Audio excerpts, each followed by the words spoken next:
Graça e paz do Senhor Jesus, irmãos. Amém? Vamos lá de Bíblia hoje?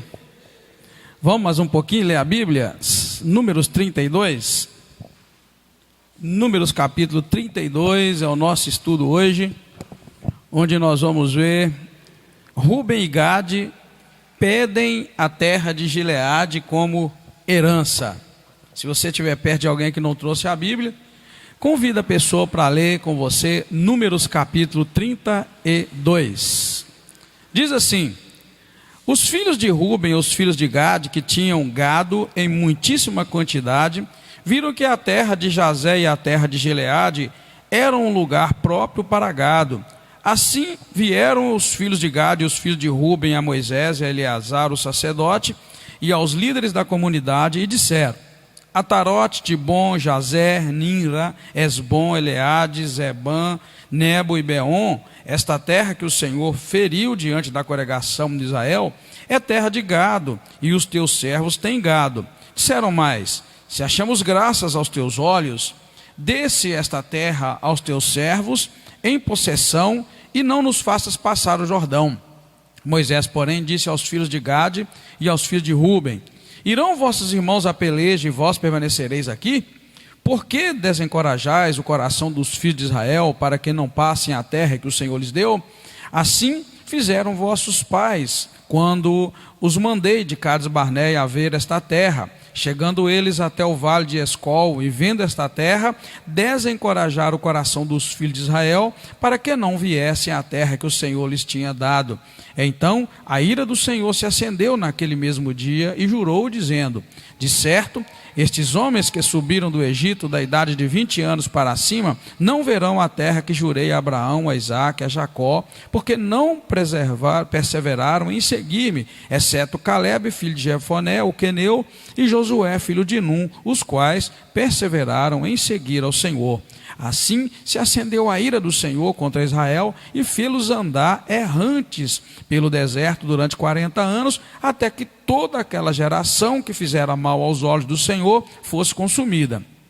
E aqui estáis vós, uma multidão de homens pecadores, levantando-vos em lugar de vossos pais, para aumentardes ainda mais a ira do Senhor contra Israel. Se vós vos apartardes de segui-lo, ele outra vez deixará este povo no deserto, e vós sereis a causa da destruição deles. Então se chegaram a Moisés e disseram: edificaremos aqui currais para o nosso gado e cidades para nossas crianças. Nós, porém, nos armaremos, apressando-nos diante dos filhos de Israel, até que os levemos ao seu lugar. Nossas crianças ficarão nas cidades fortificadas por causa dos moradores da terra. Não voltaremos para nossas casas até que os filhos de Israel estejam de posse, cada um da sua herança. Não herdaremos com eles do outro lado do Jordão, nem mais além, visto que teremos nossa herança no Jordão do lado leste. Então Moisés lhes disse: se realmente fizerdes assim, se vós vos amardes para a guerra perante o Senhor, e cada um de vós armado passar o Jordão perante o Senhor, até que haja alcançado fora os seus inimigos, até que haja lançado fora os seus inimigos de diante dele, e a terra esteja subjugada perante o Senhor, então voltareis e ficareis desculpados perante o Senhor e perante Israel, e esta terra vos será por propriedade perante o Senhor. Se não fizerdes assim, estareis pecando contra o Senhor, e sabei que o vosso pecado vos há de achar.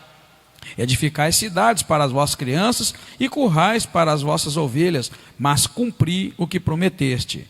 Os filhos de Gade e os filhos de Rúben disseram a Moisés: como ordena meu Senhor, assim farão os teus servos. As nossas crianças, as nossas mulheres, os rebanhos e todo o nosso gado estarão aí nas cidades de Gileade. Os teus servos, porém, passarão cada um armado para a guerra perante o Senhor, como diz meu Senhor.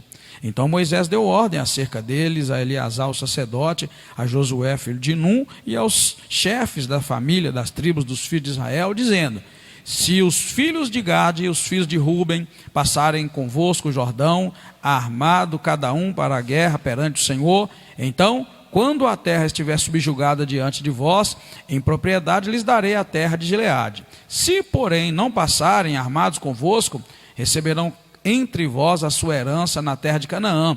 Responderam os filhos de Gade e os filhos de Ruben: o que o Senhor falou a teus servos, isso faremos.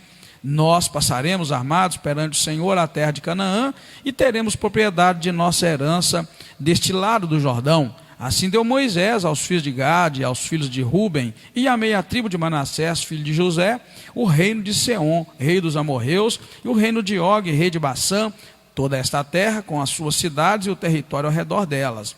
Os filhos de Gade edificaram Adibom, Atarote, Aroé, Atarote, Zofã, Jazé, Jobdeá, Bet-Ninrá e Bet-Arã, cidades fortificadas e currais de ovelhas. Os filhos de Ruben edificaram Esbom, Eliade, Quiriataim, Nebo, Baal-Meon, mudando-lhes os nomes, e Simba. Deram outros nomes às cidades que edificaram. Os filhos de Maqui, filho de Manassés, marcharam contra Gileade e a tomaram, expulsando os amorreus que ali viviam. Assim Moisés deu Gileade a Maqui, filho de Manassés, o qual se estabeleceu nela. Jair, filho de Manassés, foi e tomou as suas aldeias e a chamou Avote-Jair.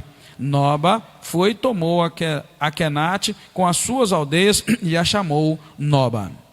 Amém? Capítulo 32, estamos à beirinha de concluir o nosso estudo, do livro de Números e seguir na Bíblia até onde o Senhor nos dê graça, em nome de Jesus. O que nós notamos? Na medida que o povo de Israel, irmãos, vai se aproximando da tomada da terra prometida, questões vão surgindo, as quais tornam-se decisivas para a nação da promessa. Agora surge, na verdade, uma pequena controvérsia com relação à divisão das terras. Isso é uma pequena controvérsia, os irmãos que leram notaram. Na verdade, essa tribo, Ruben e Gade, estavam pedindo herança ao povo de Israel.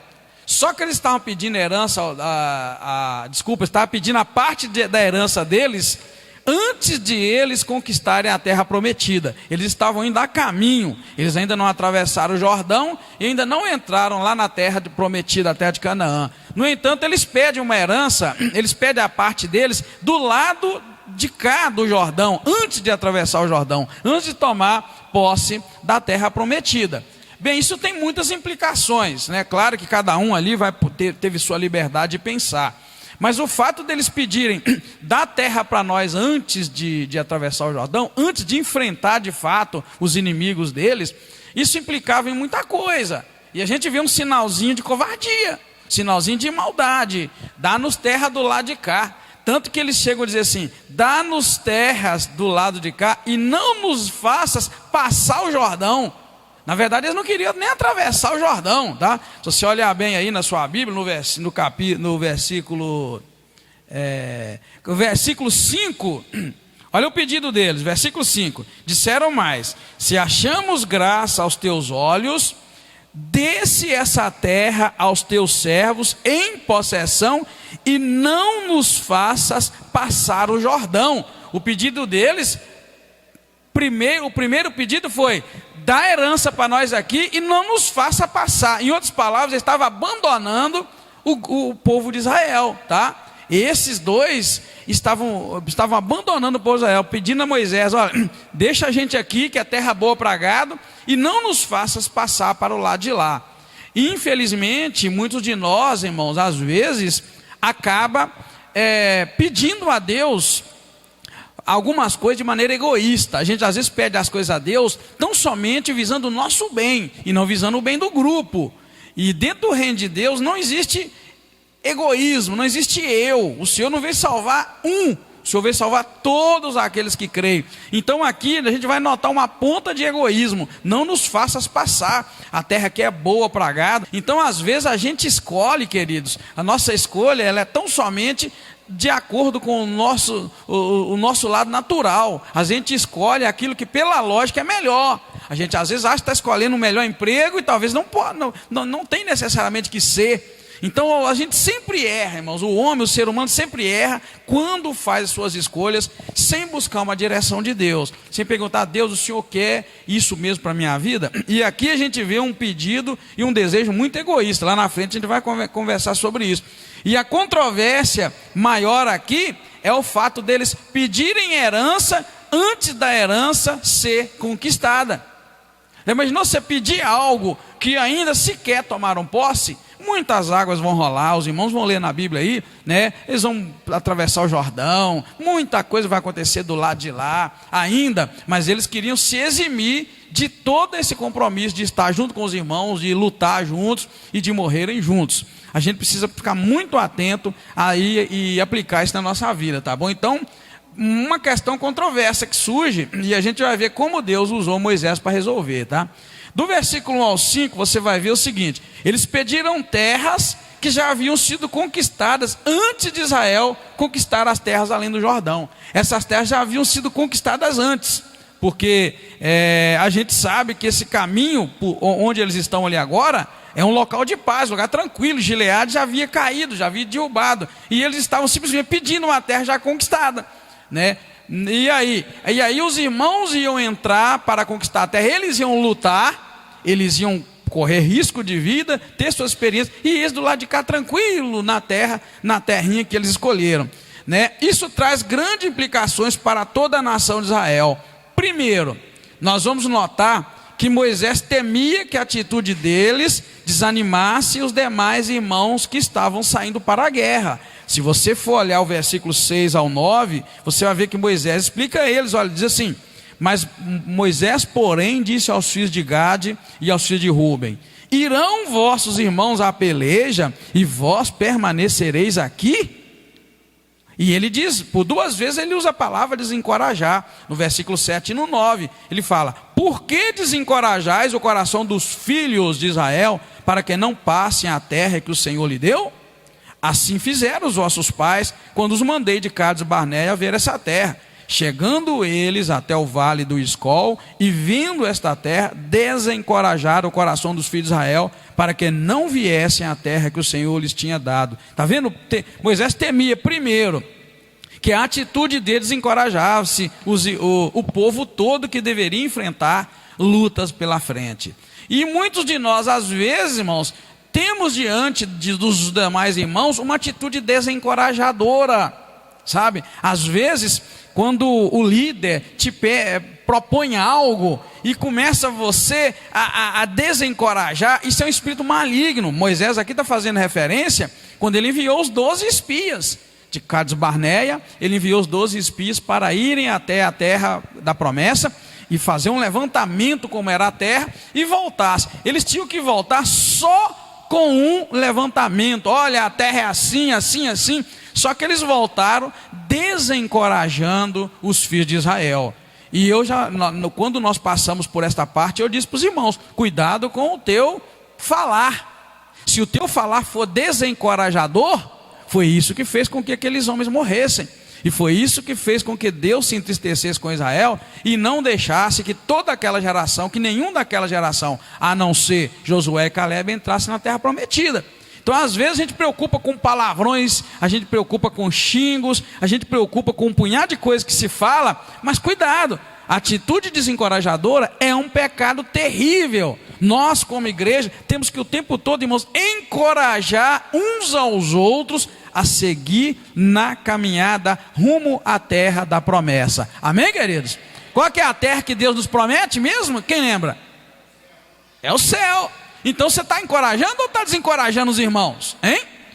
Para e pensa. Você está encorajando os irmãos? Não, nós vamos conquistar, porque Jesus já foi preparar lugar para nós. Não, Jesus disse que ia. Ele ainda falou: não se turbe o vosso coração, crede em Deus, crede também em mim. Na casa de meu pai há muitas moradas. Se não fosse assim, eu teria dito para vocês. Então, olha, querido, presta atenção. Assim como lá o povo de Israel precisava ser encorajado por aqueles 12, e na verdade eles foram desencorajados por 10 deles, e foi um pecado terrível, abominável diante de Deus, que Deus destruiu aqueles homens e suas famílias, e toda aquela geração ficou prejudicada, não entrou na terra da promessa. A gente precisa ver, queridos, será que nossas palavras são de encorajamento ou de desencorajamento? Não é? Muitas vezes nós desencorajamos, não é? Muitas vezes, meio que disfarçadamente, nós desencorajamos as pessoas de seguir na caminhada. Aí a gente começa a olhar para pastor: ah, mas ser crente está difícil demais, porque os pastores tudo é igual. Ah, não, igreja tudo é igual. Querido, cuidado. Aí a gente vê o país, uma política terrível como está, aí a gente começa a falar mais de política do que de Jesus, está desencorajando, não é? Está desencorajando. Então a gente precisa pegar algumas aplicações disso aí e trazer para a nossa vida. Moisés temia que o povo fosse desencorajado pela atitude desses dois homens, de Ruben e de Gade, que chegaram e pediram: dá essa terra aqui que é boa para gado, para nós, e não nos faças passar o Jordão. E volto a dizer, quando ele disse no versículo 5, não nos faças passar o Jordão, eles estavam literalmente pedindo para ficar do lado de cá e não ir com o povo, tá? Cá na frente, depois que Moisés desce o cajado neles e mostra para eles que essa atitude é ruim, é pecaminosa, eles aí tomam uma decisão: não, então vamos combinar, nós vamos construir currais, casas, deixar nossas mulheres, nossas crianças, e vamos partir para lá e vamos lutar com o povo de Israel. Depois que o povo, cada um tiver na sua posse, aí nós voltamos para nossas mulheres, nossos gados, nossos filhos, e vamos viver do lado de cá. Então Moisés meio que foi um líder sábio, cheio da graça de Deus, e consertou uma atitude. Aí eu quero só lançar uma interrogação aqui, só lançar. Isso não está na Bíblia, mas é eu quero lançar. Lá atrás, quando os 12 espias voltaram com um relatório desanimador, 10 deles desanimando e 2 animando, Deus fez o povo peregrinar. Dizem que o percurso era de 40 dias até a terra prometida. Deus fez eles ficarem rodando ali 40 anos, até que morresse toda aquela geração. Bem, agora na beira da entrada, outra atitude de desencorajamento. Ruben e Gade chega e fala: dá terra para nós aqui, não deixa a gente passar. Agora eu pergunto o seguinte: Moisés interferiu e eles mudaram de ideia. E nós vamos também. Agora eu faço a pergunta: e se na verdade eles tivessem encorajado o povo outra vez, igual desencorajou os 10 lá atrás? O que vocês acham, hein? Só para pensar, porque a Bíblia não fala.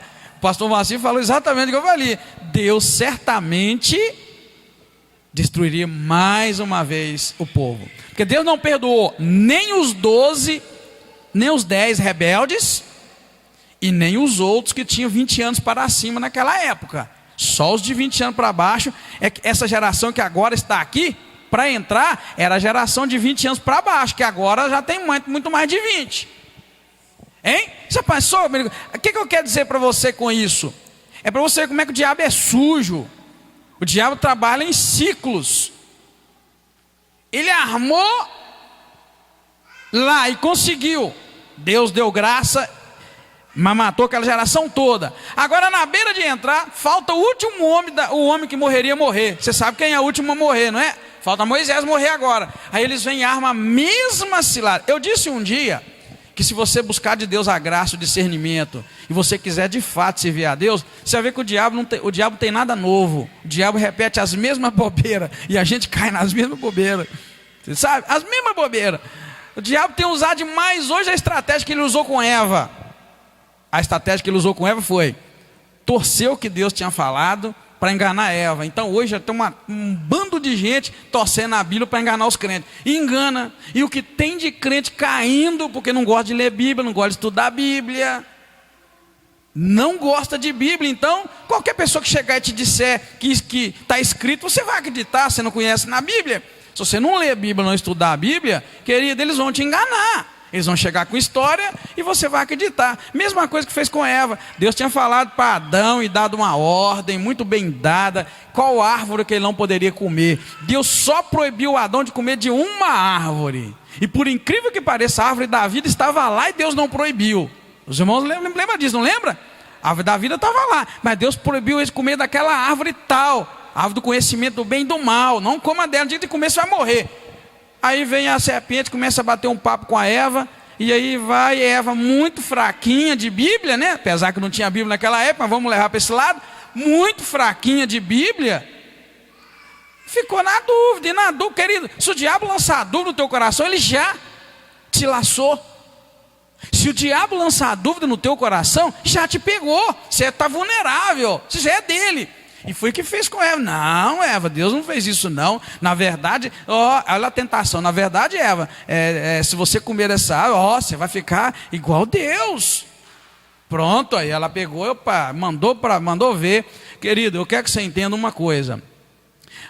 O diabo repete as mesmas coisas. Ultimamente tem repetido a mesma estratégia. E aqui você vê o inimigo repetindo a mesma estratégia para pegar a geração, a nova geração, e não permitir que eles entrassem na terra. Eu pensei nisso. Eu creio que certamente, se eles fossem desanimados outra vez, certamente Deus ia fazer a mesma coisa, como o pastor Marcelo falou. Deus é misericordioso, certamente, mais 40 anos até morrer todo mundo e tal, e aí Deus cumpriria o desejo e a vontade dele. Mas eu só estou lançando isso para que os irmãos reflitam.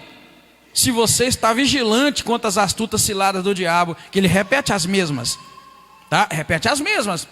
Tentou te pegar um dia, não preocupa, ele vai tentar outra vez. Sabia? Lembra Jesus?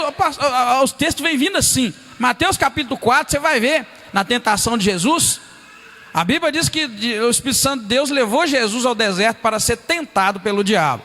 E lá na tentação, o diabo foi vencido. Mas aí a Bíblia diz que o diabo deixou Jesus até tempo oportuno. Ou seja, você acha que, Jesus, você venceu essa batalha? Venceu não, vou voltar. E voltou para tentar Jesus em outros tempos, né? Voltou para tentar Jesus em outros tempos. E a gente sabe disso.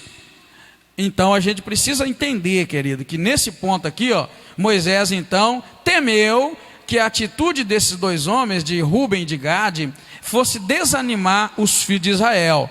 Agora, a segunda coisa também que Moisés temeu foi que, assim como fez a velha geração, que foi enviada à terra e voltou com uma palavra de desânimo e morreram, todos eles no deserto, aqueles homens também fizessem todo Israel de Deus pecar outra vez. Se você seguir a leitura, né, que nós já fizemos aí, nós lemos até o 9, você vai ver que no 14 e no 15 isso fica muito claro. Mas na verdade do 10 até o 13, Moisés chama a atenção com muito rigor. Ele fala, olha, ele continuando dizendo sobre os filhos de Israel que desencorajaram, né, os filhos de Israel, diz o versículo 10, então a ira do Senhor se acendeu naquele mesmo dia e Deus jurou, de certo esses homens que subiram do Egito, olha aí, tá vendo? Da idade de 20 anos para cima, não verão a terra que jurei a Abraão, a Isaque e a Jacó, porque não perseveraram em seguir-me, exceto Caleb, filho de Jefoné, o quenezeu, e Josué, filho de Nun, os quais perseveraram em seguir ao Senhor. Assim se acendeu a ira do Senhor contra Israel e fê-los andar errantes no deserto durante 40 anos, até que toda aquela geração que fizera mal aos olhos do Senhor fosse consumida. Então Moisés aqui chega perto deles e fala, olha, o preço foi muito alto do desânimo, né? O preço foi alto, todos eles vão morrer, toda aquela geração vai morrer. E é assim que Deus, irmãos, trata com cada um de nós se desanimar. A coisa mais incrível que eu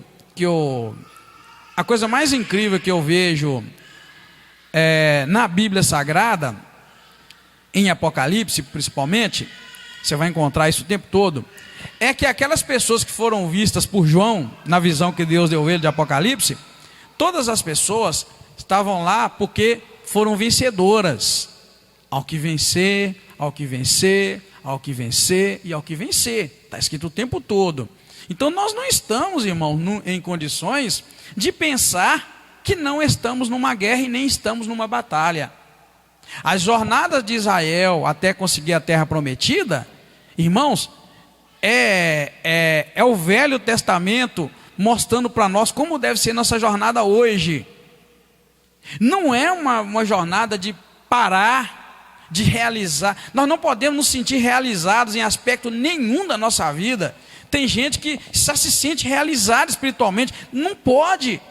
A realização vai ser depois que a gente plantar os pés na terra prometida. Israel só vai descansar, na verdade, das suas jornadas quando eles entram na terra prometida, e lá eles vão ter que lutar agora contra o pecado, não é? Então, depois estabelecido na terra, o povo de Israel ainda teve que lutar contra os pecados, né, que rodeavam eles, que eles continuavam um povo rebelde. Querido, nós temos que tomar essa jornada de Israel e encarar nossa vida hoje, eu e você, nós estamos numa guerra, nós ainda não chegamos na terra da promessa, Nós estamos indo para lá. Então a gente não pode se sentir realizado. Já conquistei. Que conquistou o quê? Você conquistou o quê aqui? O teu inimigo não foi vencido ainda não é? O nosso pensamento tem que ser, nosso inimigo não foi vencido. Ele está muito vivo ainda. O inimigo das nossas almas está lutando para poder desviar os nossos corações da presença do Senhor, né? O inimigo está tentando o tempo todo desviar-nos da presença do Senhor. Então você tem que prestar atenção. Estamos numa guerra, estamos numa batalha. Amém, queridos? Você entende isso? Diz amém. Sim, querido. O inimigo, assim como usou pessoas para desviar o povo de Israel, usa pessoas para te desviar, usa pessoas para me desviar, usa pessoas para desfocar. Nossas armas, irmãos, não são as mesmas de Israel. Israel aqui lutava com espada, lutava com pau, lutava com tudo. Israel hoje, querido, naquela época era com armas literalmente nas mãos. Hoje as nossas armas são espirituais. Mas aí, você está lutando com armas espirituais? Eu não sei se vocês têm notado, eu não sei quantos aqui têm notado que nesses últimos dias, nesses últimos tempos, a luta ficou mais dura. Eu não sei quantos de vocês, espiritualmente, que eu quero dizer, ficou mais difícil, querido. Está mais dura a luta. Está parecendo que nós estamos perdendo a batalha. Não sei se vocês notaram, está parecendo que está perdendo. Por quê? Porque a luta está mais ferrenha. Eu não sei se vocês notaram, mas está mais difícil. Estou sentindo no ar que a coisa não tá com aquele mar de rosas que estava há um tempo atrás. O inimigo se levantou com fúria contra você, contra mim. A gente fala assim, você levantou contra a igreja, aí você pensa que é contra essa igreja. Não, levantou contra você, crente, todos nós. O inimigo se infiltrou de tal maneira e tem tornado a vida espiritual mais difícil. Está mais complicado. Parece que o céu está de bronze, né? Parece que nunca há chuva. Está aquela coisa. É provação, querido. É Deus provando até onde você vai. Você está disposto a morrer por Cristo? Você está disposto a morrer por Cristo? Você lembra quando ele disse assim: quem quiser vir após mim, o que tem que fazer? Negue-se a si mesmo, tome sua cruz e siga-me. Bem, cruz levou Jesus para onde? Pois é, querido, tem gente que está pensando, tem gente que está aí doido querendo adquirir bens e prosperidade, e doido atrás. Querido, não, nós estamos com uma cruz nas costas. E essa cruz só vai nos levar para um lugar, vai levar para onde Cristo foi. Isso é interpretação errada da realidade espiritual. O povo está totalmente confuso com relação a isso. Qualquer promessa é diferente da realidade da Bíblia. Foi Jesus que falou: quem quiser vir para mim, toma sua cruz e siga-me. Bem, cruz é vergonha, é peso, é luta, né? Tem que ter garra para levá-la. E ao ponto de que Jesus mostrou lá em determinado momento, eles até pegaram um homem, mandaram que ajudasse Jesus a levar sua cruz, para você ver que não é nada leve. O momento que a igreja está vivendo não é nada leve, é um momento pesado espiritualmente dizendo. Enquanto as pessoas estão preocupadas às vezes com adquirir coisas, com cura física, enfim, sei lá com o que, querido, não é hora para isso não, é hora para ficar de pé. Amém, queridos? É hora para não cair. Lembra que a palavra que o Senhor nos disse? Aquele que está de pé, cuide para não cair. É hora de não cair. Senhor, eu só não quero cair. Nós estamos focados, aliás, nós estamos desfocados da grande verdade, da grande realidade. Estamos numa marcha, assim como aqui nós lendo o livro de Números, estamos vendo Israel marchando, chegando perto da terra. Querido, nós estamos também chegando muito perto da terra prometida. Não resta dúvida nenhuma que Jesus está às portas, a volta do Senhor está às portas. A gente vê pela igreja como o pecado tem infiltrado dentro da igreja. A igreja que deve ser sem mancha, sem ruga, imaculada, o pecado tem infiltrado dentro da igreja, porque a igreja está perdendo a sua identidade. A igreja do Senhor Jesus Cristo está perdendo a identidade de Jesus. Está perdendo a identidade de igreja, de corpo, cada um por si, e o que manda é o que você tem, não o que você é, não é? O que manda é o que você tem, não o que você é, ao passo que o que você tem não vai entrar. Lembra lá Jesus dizendo do jovem que trabalhou e ganhou muito e colocou suas riquezas no celeiro e bateu no peito e disse: ó minha alma, né, alegra-te, tens muito. E o Senhor diz: louco, hoje pedirão a tua alma, e o que tu tens vai servir para quê?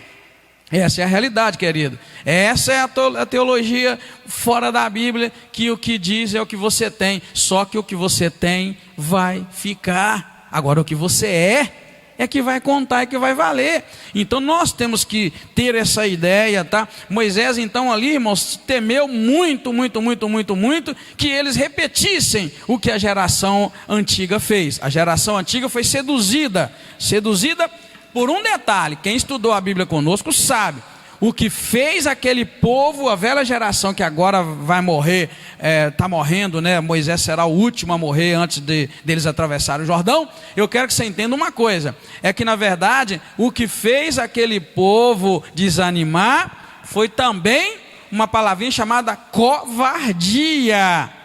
Tá? Eles temeram porque os 10 espias vieram de lá e disseram que a terra, os homens eram fortes, a terra era fortificada, enfim, eles temeram. E eu vou ser sincero, mais uma vez eu volto, Apocalipse diz que aquele que vencer, ao que vencer, ao que vencer, ao que vencer. Essa jornada minha e sua espiritual é para quem vencer.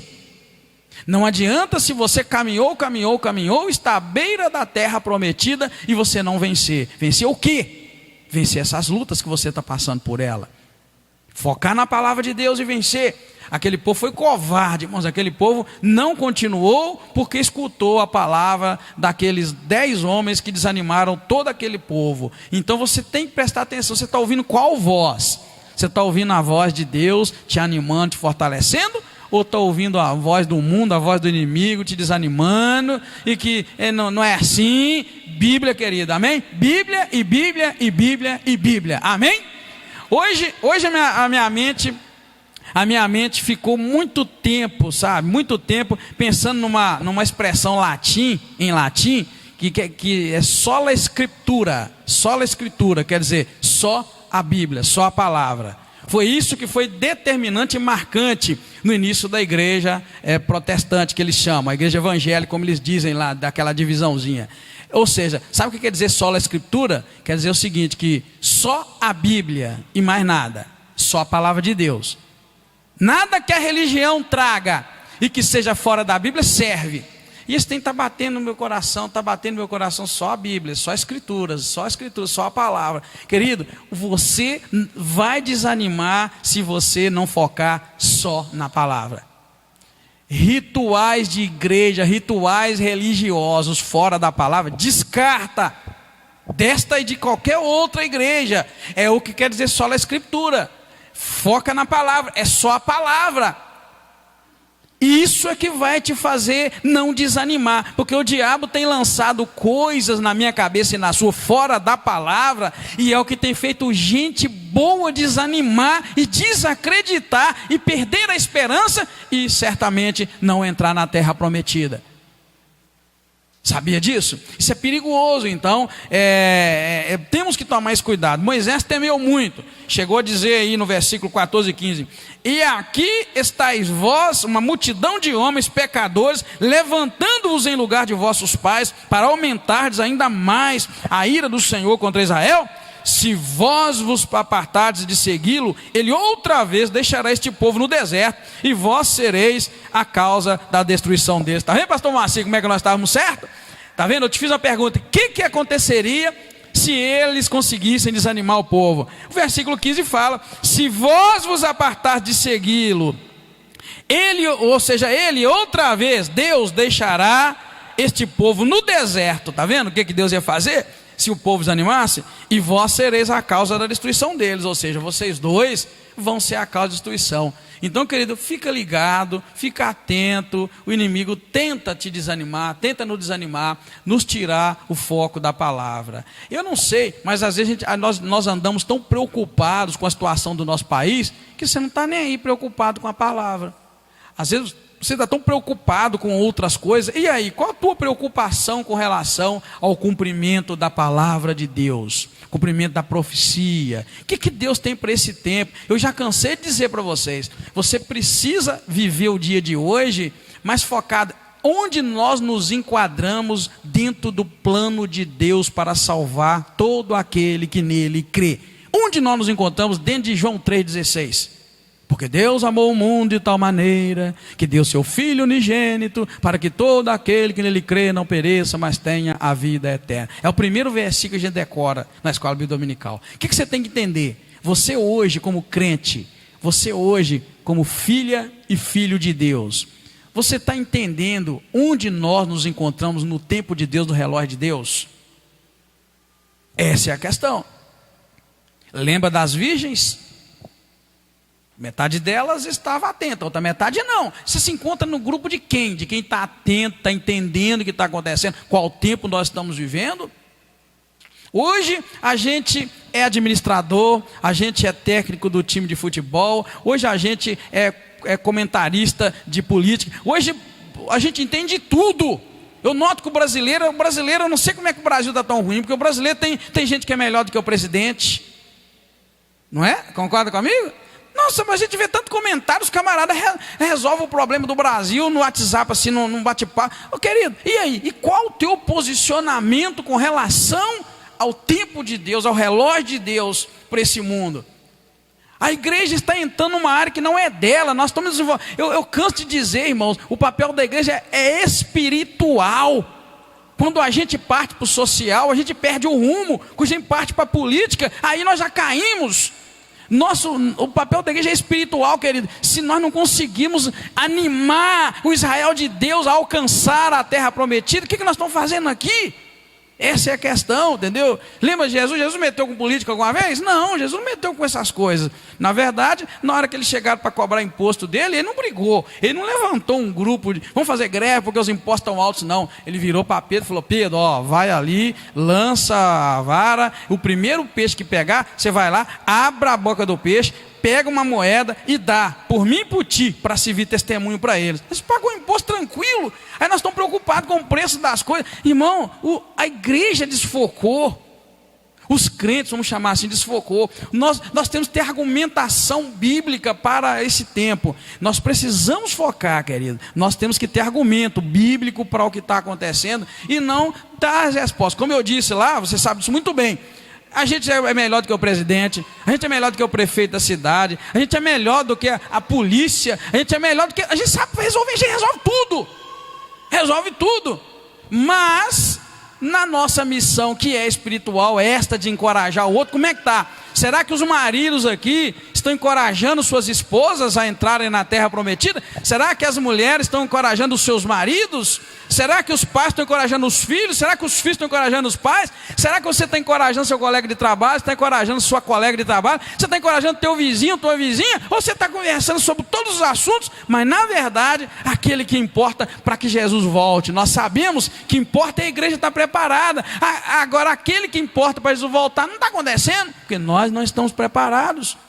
A igreja está desfocada. Então aqui Moisés, com muito temor, dá esse discurso que vocês viram, ele chamou a atenção, lembrou o êxodo do pecado passado e falou, cuidado, por causa de desanimar o povo, Deus se irou, na verdade, Deus jurou que nenhum deles ia entrar. E aí, matando um por um no deserto, agora falta só Moisés. Então com essa palavra, Moisés consegue mudar a situação, tá vendo? Agora, nós sabemos, queridos, que a distribuição da Transjordânia a Ruben, Gade e a meia tribo de Manassés foi por causa da atitude egoísta deles, pois eles não estavam esperando a partilha da terra e também não se interessaram pela causa comum. Eles estavam abandonando o povo de Israel. Eu vou ser sincero com vocês, lendo isso aqui, fica claro no versículo 5 que eles na verdade não tinham intenção de armar a barraca, né?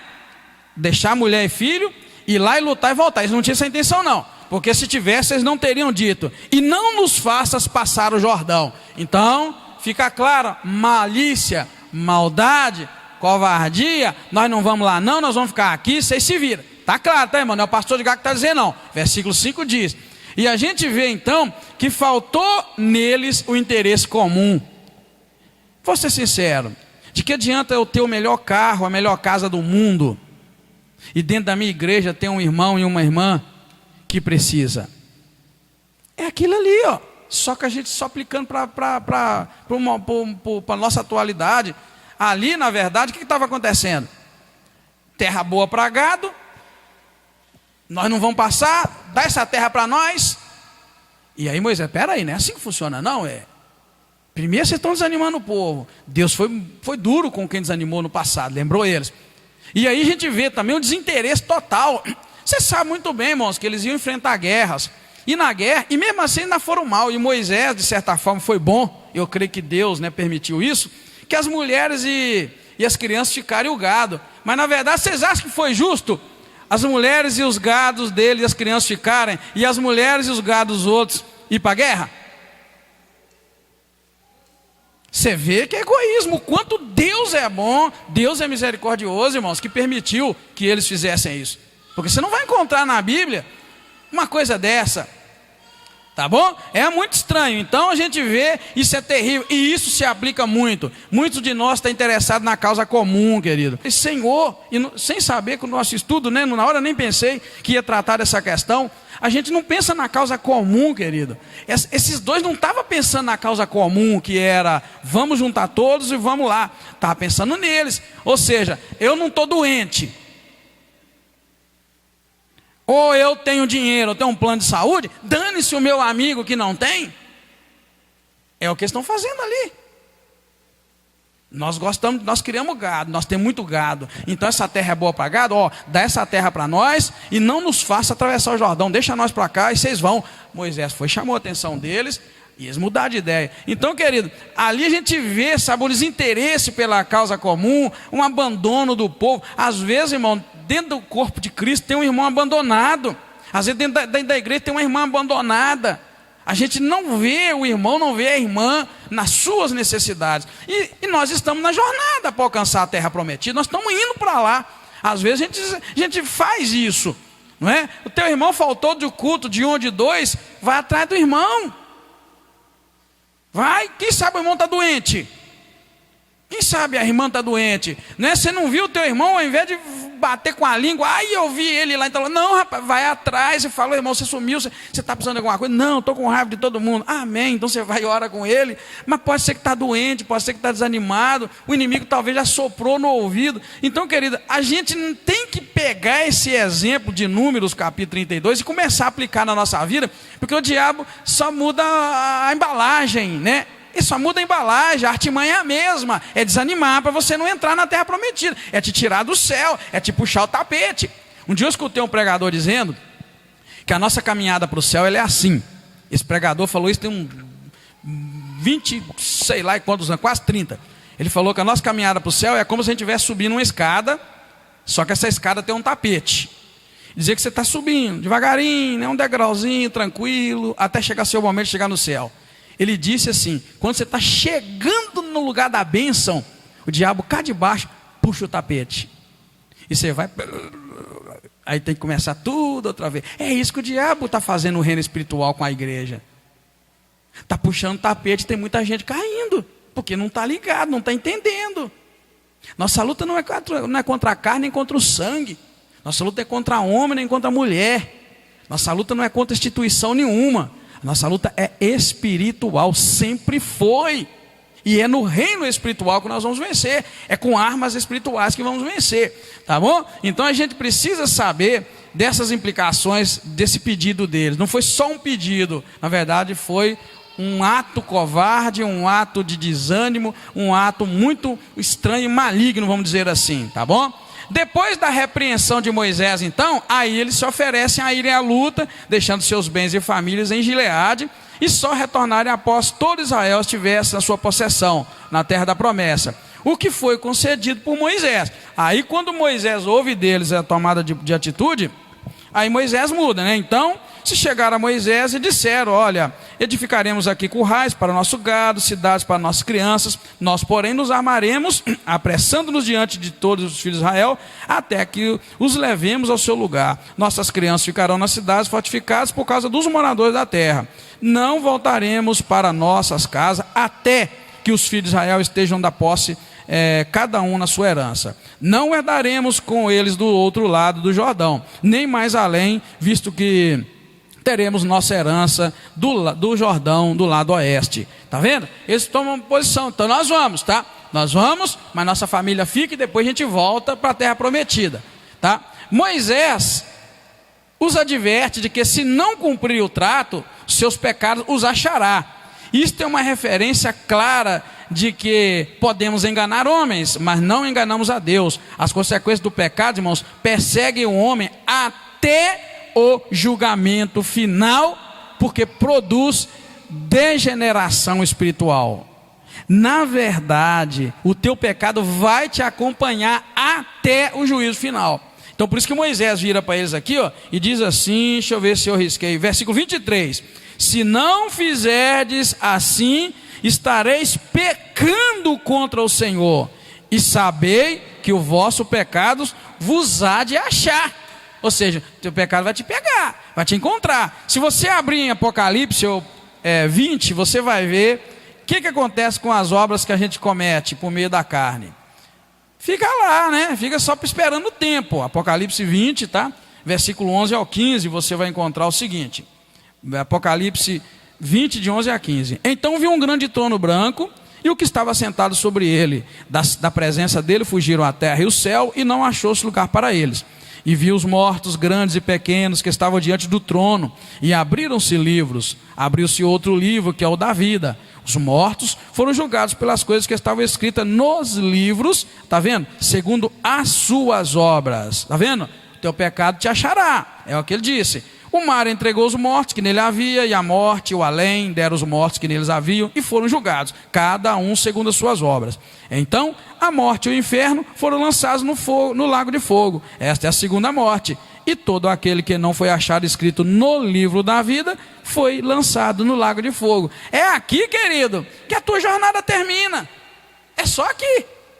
Enquanto tem crente achando que já terminou, eu venho te dizer, você está dando bobeira, não para. Porque a tua jornada não terminou, vai terminar aqui, em Apocalipse 20.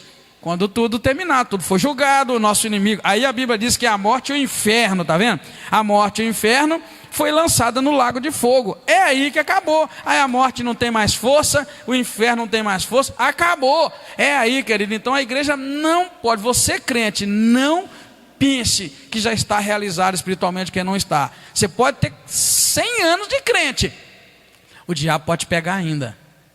Essa é a palavra, tá? Ele pode te laçar. Então, não terminou ainda. Estamos na luta, estamos na caminhada. Tá bom, irmãos? Então, na verdade, essa questão do teu pecado te achará aí, há de achar, ou seja, se vocês pensarem que vão enganar Deus, dizendo que vão e não vão nada, lá na luta, e vocês ficam sabendo, vocês vão até ficar com a terra, mas o teu pecado, o pecado de vocês vai achar vocês, tá bom? Sabendo que morreriam antes, aí é um detalhezinho, tá? Moisés, sabendo que morreria antes de entrar na terra prometida, deixa clara a ordem de que Gade e seus filhos só tomariam posse da terra antes do Jordão, se atravessassem e lutassem com os demais. Eu acho bonito Moisés falando isso aqui, porque aí que me deu conta. Sabe por que Moisés falou isso? Porque Moisés não ia entrar. Então Moisés deixou uma ordem. Olha, gente, faltou ele dizer isso, mas era isso que ele estava dizendo. Olha, gente, eu não vou entrar lá não. Então eu não vou saber se Gade e Rúben vai cumprir a palavra, mas fica uma ordem, eles só vão tomar posse dessa terra se eles entrarem com você, porque eu não vou morrer antes. Então, se eles entrarem lá, dá. Agora, se não entrar, eles vão ganhar a terra lá com vocês, junto com todos, se eles não forem à luta. Veja bem essa ordem, como é que fica clara aqui, olha. Dizendo, verso 29, se os filhos de Gade e os filhos de Rúben passarem convosco o Jordão, armado cada um para a guerra perante o Senhor, então, quando a terra estiver subjugada diante de vós, em propriedades darei essa terra de Gileade. Agora olha o 30, se porém não passarem armados convosco, receberão entre vós a sua herança na terra de Canaã. Está vendo, querido? Aí eu notei, peraí, Moisés está falando isso, sabe porque não vai entrar lá. Se ele tivesse vivo lá, ele ia olhar isso e dizer, olha, vocês vieram, então a terra de lá é de vocês. Agora, vocês não vieram à luta, então vocês vão ganhar a terra junto com todo mundo. É isso que Moisés está dizendo. Mas isso por quê? Porque Moisés sabia que ele não ia entrar na terra prometida. Deus tinha dito para ele, você não vai entrar na terra prometida. Então a gente vê o cuidado do homem de Deus, irmãos. deixando instruções até para depois que ele fosse morrer. Isso é um líder que Deus, né, levanta, que Deus usa, tá? Bem, assim Moisés então dá a Gade, a Ruben e a meia, esqueci de colocar aqui, e a meia tribo de Manassés, por antecipação, ele dá por antecipação, tá? As terras conquistadas anteriormente. Eu falei para vocês que já eram conquistadas. Se você olhar, dar uma olhadinha no capítulo 21, você vai ver, né, quando essa terra foi conquistada. 21 vai mostrar que Israel destrói a terra dos cananeus, né? E depois você vai ver lá no capítulo 31 que eles conquistam essa terra por onde eles estão passando. São essas as terras conquistadas antes que o povo herdasse, está vendo? Quando eles vencem os midianitas, no capítulo 31 que nós lemos semana passada, e eles eles conquistam toda essa terra, é onde o povo agora está requerendo, né, para eles, Ruben e Gad estão querendo aquela terra ali para eles, que é chamada da terra de Gileade. Agora, sabemos, irmãos, que esta separação geográfica, qual separação geográfica? Ruben, Gade e Manassés vão habitar longe da congregação do povo da promessa. E isso tem implicações ruins. Nós vamos ver lá, isso aí, ó, sabemos que a separação geográfica produziu indiferença nessas tribos, sendo a sua atitude desprezada. No futuro, a atitude de Ruben e de Gade foi desprezada, então não foi uma boa escolha, não foi uma coisa feita debaixo da direção de Deus. Deus permitiu? Permitiu. Eles ficaram morando separados? Ficaram. Mas agora abre lá em Juízes 5. Está logo depois de Josué. Você vai ver o cântico de Débora. Em Juízes 5, você vai ver o cântico de Débora. E você vai ver que dentro desse cântico existe um registro de que a atitude deles não foi, essa separação, ficar longe do povo de Israel, não foi uma boa coisa. Olha bem. Juízes 5, 16, 17. Por que ficaste tu entre os currais para ouvires os balidos dos rebanhos? Nas divisões de Ruben houve muita inquietação. Gileade ficou do outro lado do Jordão. E Dan, por que se deteve com seus navios? Assé assentou-se nos portos do mar e ficou nas suas ruínas. Você vê que é uma referência que não foi muito elogiada. Muito pelo contrário, foi desprezada. E a gente vai ver um outro detalhe, irmãos. Pare e pensa agora em estratégia. Numa época em que as guerras eram paulada, lança, flecha, pedra, o que significava um povo viver distante de um outro povo grande? Nem precisa dizer. Não foi uma boa escolha. Todo Israel junta num lugar e eles distantes, separados por um rio, lá do outro lado. A gente sabe o quanto que é ruim, o quanto que isso não é uma boa estratégia, tá? A gente precisa pensar em tudo isso. Bem, queridos, para encerrar, nós podemos concluir o quê? Que enquanto família de Deus, não podemos viver separados da luta dos nossos irmãos. Ninguém é um verdadeiro crente sem morrer para si mesmo e ressuscitar com Cristo no sentido moral aqui na terra e também no sentido espiritual. Ninguém, querido, pode ser considerado um verdadeiro crente, verdadeiro cristão, verdadeiro filho de Deus, se ele não tomar sua cruz, negar a si mesmo, tomar sua cruz e seguir a Jesus, porque esta é a causa comum da igreja. A causa comum da igreja é morrer por Cristo e não se matar para conseguir bens. Vou falar, existe uma diferença muito grande entre morrer por Cristo e se matar para conseguir as coisas. O que a gente está vendo é crente se matando para conseguir as coisas. Importa é que você consiga. Agora a igreja, pouco importa. Você já notou isso? Importa que eu consiga. Agora, que a igreja consiga, não estou nem aí. É por isso que não há comum, não há comunidade, não há esforço mútuo, não há interesse em trabalhar pelo grupo. É cada um por si, né? E aí Deus nem entra nessa questão. Essa é a grande verdade. Essas tribos, ao pedirem terra antes, estavam abandonando o grupo. E esse não é o caminho da igreja. A igreja deve caminhar junta, unida. A palavra diz para nós que os primeiros apóstolos permaneciam unidos no partir do pão, em todo momento estavam juntos, ninguém tinha de mais e ninguém tinha de menos, os que tinham muito, os que tinham 2 túnicas dividiam com quem não tinha nenhuma, enfim, vendiam suas propriedades e dividiam aquilo com a igreja. Havia uma comunidade. O céu, querido, é um lugar comum, e só vai entrar lá quem tem a ideia de comum, de comunidade. A gente precisa rever a nossa caminhada com o Senhor. Você precisa rever a sua caminhada com o Senhor. Se você é a pessoa que não consegue, irmãos, fortalecer alguém para continuar na fé, você precisa ver que caminho que você está seguindo. Se você está incentivando a caminhada ou você está desanimando a caminhada. Pode notar, o inimigo tem armado a mesma cilada. Hoje as pessoas já não pensam mais no comum, no grupo. A gente quer saber é de mim mesmo, é de eu mesmo, né? Não importa o outro, importa que eu esteja aparentemente bem. A gente precisa buscar a graça de Deus. Amém, queridos? Porque a caminhada para o céu é esta, é a caminhada de uma igreja, não é de uma pessoa, é de uma igreja. Então o egoísmo é muito complicado no reino de Deus. O egoísmo é complicado no reino de Deus. Se você olhar pela vida de Jesus, me mostra, quando é que Jesus ficava sozinho? É nos poucos momentos que ele retirava para orar. Jesus vivia rodeado. É um bom exemplo da igreja do Senhor. A igreja precisa estar envolvida de tal maneira, onde a gente pensa em grupo, onde a gente não pense só eu de forma alguma. Porque assim a gente abandona as lutas. Quando nós convocamos, por exemplo, a igreja para uma oração, quantos se preocupam em orar? Quando a gente convoca para algo, quantos se preocupam? É essa a ideia que nós estamos mostrando ali, ó. Ali havia 2 famílias desanimando as outras com a sua atitude. Não, vamos ficar tranquilo, já alcançamos a graça, é isso mesmo. A gente precisa muito buscar a graça do Senhor. Amém? Deus te abençoe, te guarde, te fortalece. Assim nós encerramos o capítulo 32. Semana que vem, se Deus der graça, vamos ver as jornadas desde o Egito, né? É meio que uma revisão de toda a caminhada. Amém?